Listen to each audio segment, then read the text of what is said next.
Hello, Rob here from the Flanagan Homestead and East Fork Christmas Tree Farms. I'm out here at the Christmas Tree Farm right now. I wanted to talk to you about something. I don't have a ton of details, but you might find interesting because it may mean dollars in your pocket. I was just meeting with a lady from the United States Department of Agriculture.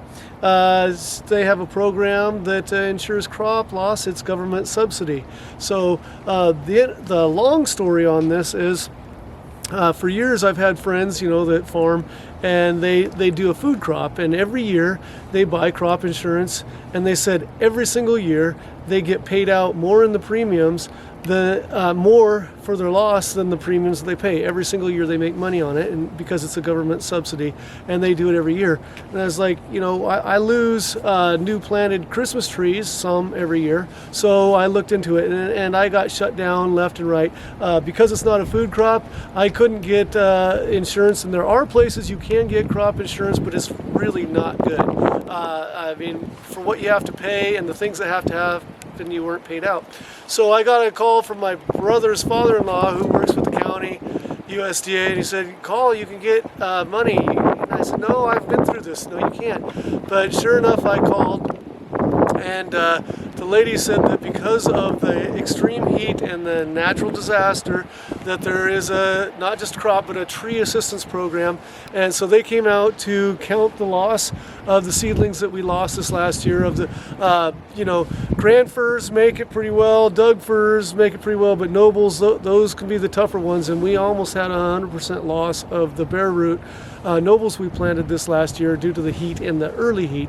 And so they came out and took pictures and took statistics and said that I qualify. I haven't got the money.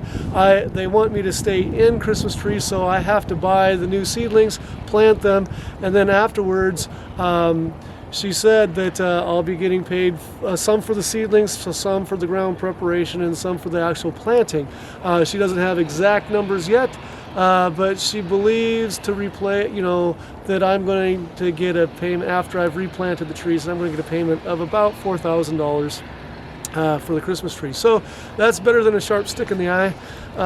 But anyway, I would rather have my trees growing in the ground, but I did not buy a premium. This is just a government program due to having a relative that's involved calling me, and sure enough, they came out and took numbers. The one interesting thing, because I dug a hole in the ground, there's some kind of cultural evaluation that has to be done to make sure I didn't dig up any Indian artifacts, although I dug that far to plant a Christmas tree. But it's a new hole in the ground. So anyway, that's not something that's going to be an issue for me here, she says. So I don't have any more details because it was a new program for her. She had never done it before. They usually work on the east side of the mountains, not many Christmas trees.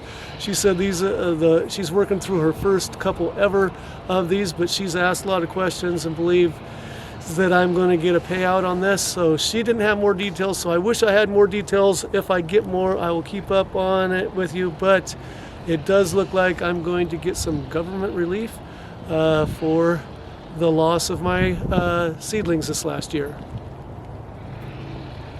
And once again, thanks for joining me on the Flanagan Homestead, where Christmas trees are my business, teaching including horticulture is my job, and outdoor projects are my passion. Hope to see you again soon. Be blessed, everyone.